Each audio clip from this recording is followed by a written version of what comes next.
Chers petits observateurs, Jaguar XJS. Vous vous posez sans doute la question en collection, comment sauter le pas?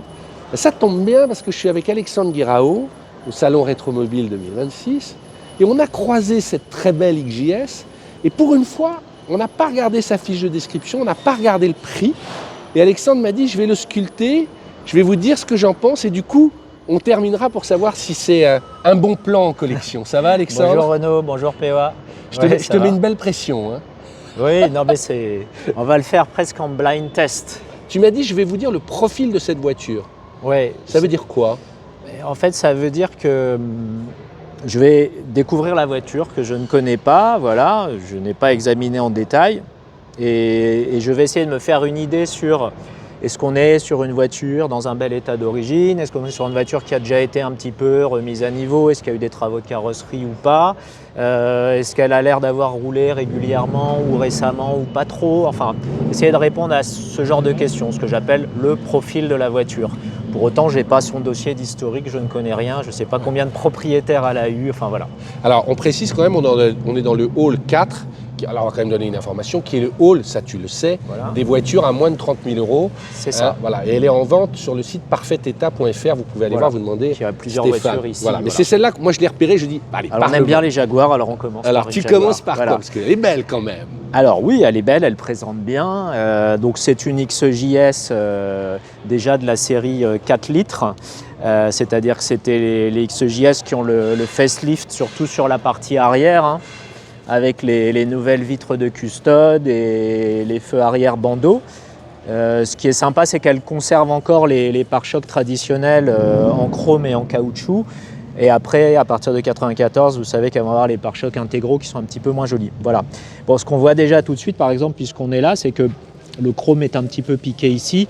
Alors quand du chrome est piqué, du chrome c'est de l'acier qui est chromé, ça veut dire qu'en fait c'est rouillé. Ça ne veut pas dire que la voiture est rouillée, mais ça veut dire que cette pièce-là, en fait, si on veut qu'elle soit belle, et c'est la même chose ici, c'est une grosse opération, c'est-à-dire que soit on en trouve un d'occasion, neuf ça n'existe plus, mais d'occasion en très bon état, c'est pas toujours facile, soit on l'apporte dans une société qui fait un rechromage, et là ça coûte très cher. Bon, donc premier point d'attention, mes pare-chocs. Parce que c'est plusieurs pièces en plus. Hein. C'est beaucoup de pièces parce qu'il y a les 3 hein, parties de chrome, il y a plusieurs parties aussi, 3 parties pour les bandeaux caoutchouc et il y a tout ce qui tient l'ensemble derrière. Les caoutchoucs sont plutôt pas mal à l'arrière. Voilà. Le petit point faible, ça va être les chromes. Parce que c'est souvent déformé hein, sur les XJ40, c'est pareil. Ouais. On comprend un petit coup. Tu connais bien ça, effectivement, sur les XJ40, c'était le même type de montage. Ouais. Sur la partie avant, là, on n'a pas trop le problème de corrosion des chromes, globalement. Ils sont plutôt encore bien. Là, par contre, je ne sais pas pourquoi il a perdu sa brillance. Est-ce qu'il n'a pas été préparé pour l'exposition possible? Et les caoutchoucs sont relativement honnêtes. Mais tu vois, par exemple, là aussi, là, il n'y a plus de chrome et il y a un petit peu de corrosion qui commence à se mettre. Donc voilà, on sait que déjà, on n'a pas des pare-chocs 5 sur 5 et que si on voulait avoir des pare-chocs 5 sur 5, ça va coûter assez cher. C'est intéressant parce que moi, j'avais vu rapidement, je m'étais dit, ils sont super. Alors, deuxième point d'attention sur les XJS, les phares. Ah, ouais. Qu'est-ce que c'est comme matière, ça? On dirait du plastique. Du plastique, Renault. Ah ouais? Les XJS européennes n'ont jamais eu des phares en plastique. Donc ça, ce sont des phares qui ont été mis sûrement après parce que ceux d'origine étaient abîmés. Sachant que ceux d'origine sont des Bosch et ça, c'est des Carello en plastique, c'est des phares américains qui étaient en plastique pour des raisons d'homologation. Alors, c'est pas très grave. Si vous avez des phares de XJS qui soient d'ailleurs en plastique ou en verre, surtout vous les protégez, vous les pelliculez parce qu'ils sont introuvables aujourd'hui. Mais j'imagine que c'est beaucoup moins cher en plastique quand même. Oui, mais je crois qu'ils sont plus fournis non plus aujourd'hui, même aux US. Ah donc ouais. c'est compliqué les phares de XJS. Voilà. Ensuite, au niveau carrosserie, elle est très belle cette voiture. C'est-à-dire que bon, j'ai pas noté d'écart, de différence de teinte, etc. Pour moi, la voiture a déjà été repeinte probablement à peu près partout parce que bon, on voit les petits détails ici de peinture qui revient un petit peu comme ça sur le lécheur de vitre. Donc évidemment, si c'était une première peinture usine, le lécheur il est monté par-dessus la peinture. On a ce même genre de petits défauts qui se présentent un petit peu partout ici, là, sur les bords de pare-brise. Bon, donc on sait qu'il y a déjà eu des parties repeintes, ce qui est souvent le cas sur une voiture qui a déjà... on est sur une voiture du début des années 90, donc voilà, elle a 40 ans, c'est normal. Voilà, on a bien respecté le petit bandeau ici adhésif de couleur qu'elles avaient effectivement. Les vitrages sont en bon état. On n'a pas de défaut, je dirais, rédhibitoire sur la carrosserie. Au niveau des jantes, si on veut que ça soit beau, ça serait sûrement à repeindre un petit peu parce que vous voyez que là, c'est pareil, ça a commencé à se corroder un petit peu sous la peinture. C'est un peu rayé à droite à gauche.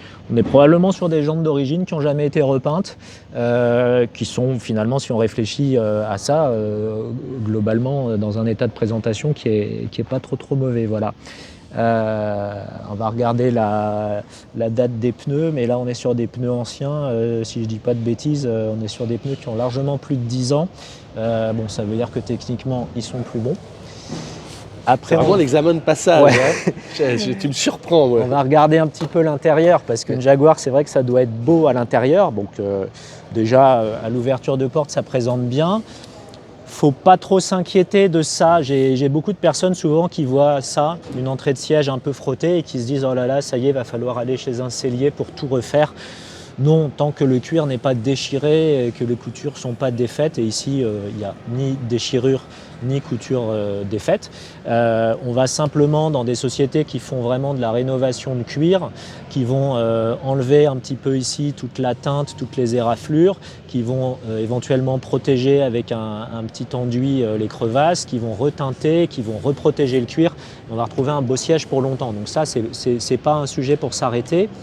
Si on regarde la console centrale, c'est le problème habituel des XJS.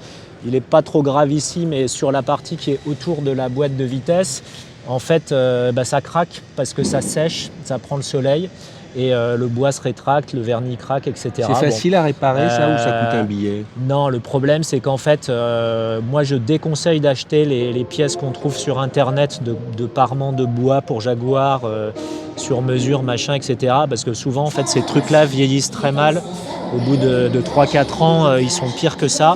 Vaut mieux vivre avec et se dire que on a une voiture qui a 40 ans et qu'elle a vraiment aller voir un ébéniste, ces petits défauts, voilà. Ou alors essayer d'en trouver une qui sera mieux que ça, mais c'est très très difficile.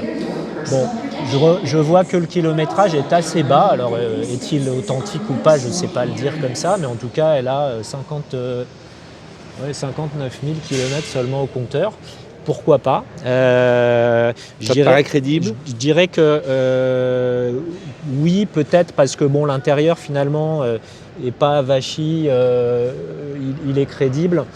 Je pense que par contre c'est une voiture qui a été stockée, qui n'a pas roulé pendant très longtemps. Comment tu peux le savoir ça? D'où les problèmes de boiserie qu'on séchait, d'où les problèmes de chrome à l'arrière. Parce que moi j'ai pu voir des XJS qui avaient 2 fois ou 3 fois ce kilométrage et qui n'avaient pas ce genre de petits détails de vieillissement. Donc avec ces détails, je me dis, voilà, c'est une voiture qui peut-être est restée 5 ans, si ce n'est 10 ans stockée, certes dans un garage fermé, etc., mais malgré tout, le temps fait des petits dégâts, etc. Voilà. On voit qu'ici, par exemple, aussi sur les joints, les seuils de porte, c'est pas parfait, mais ça va rentrer en ligne de compte du prix. On va regarder un petit peu le compartiment moteur. C'est génial, hein. C'est le travail d'Alexandre, je le rappelle. Hein. Tu n'es pas que ministre de collection. J'ai un vrai travail pour tous les jours. Et tu les inspectes et encore, là tu nous fais du live. Donc là on a le 4 litres dans sa première génération, c'est-à-dire avec l'injection la plus simple monopoint, puisqu'après il est passé en multipoint. Bon, ça c'est un excellent moteur, franchement il n'y a pas grand-chose à dire. Tout ce que je regarderai là-dessus, c'est est-ce qu'on a des suintements sur le joint de couvre-culasse, mais ici ça n'a pas l'air d'être le cas. En tout cas le moteur n'est pas nettoyé, il n'y a pas de suintement d'huile. Il faut regarder aussi ici par l'avant, tout en bas côté Villebrequin, mais là ça va être difficile à voir en vidéo. Je dirais qu'à vue d'œil comme ça, effectivement, c'est un compartiment moteur propre. Tiens, la mousse, tout simplement l'état de la mousse peut pour moi accréditer les 60 000 km. C'est-à-dire que Par contre, la même voiture, même super entretenue, qui aurait 150 000 km ou 200 000, la mousse, en chauffant avec le moteur, elle se dégrade, elle se déclipe parce elle est juste tenue dans les pattes ici en métal. Et elles ont tout le problème qu'en fait, ça se rétracte, ça fait comme ça et ça ne tient plus.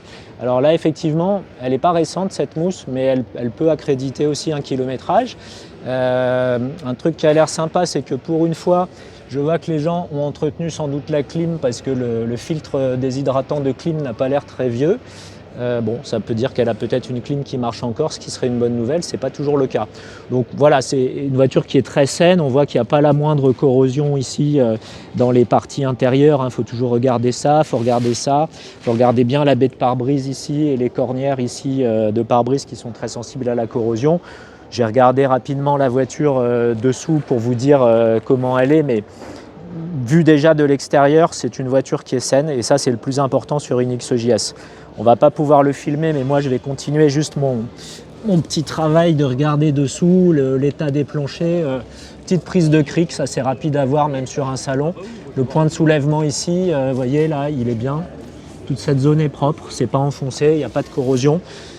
Si j'ai le temps, bien sûr, je fais un examen beaucoup plus complet.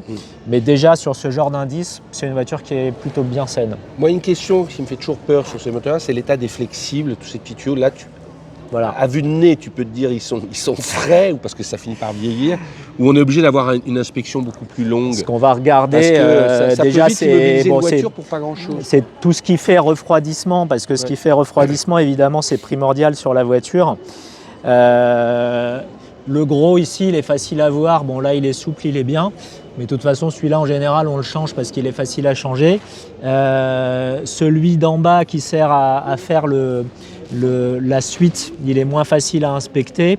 Mais tout ça a l'air bien. Moi, sur cette voiture-là, voilà, je regarde le bas du moteur. Je n'ai pas non plus de suintement d'huile ou de choses suspectes.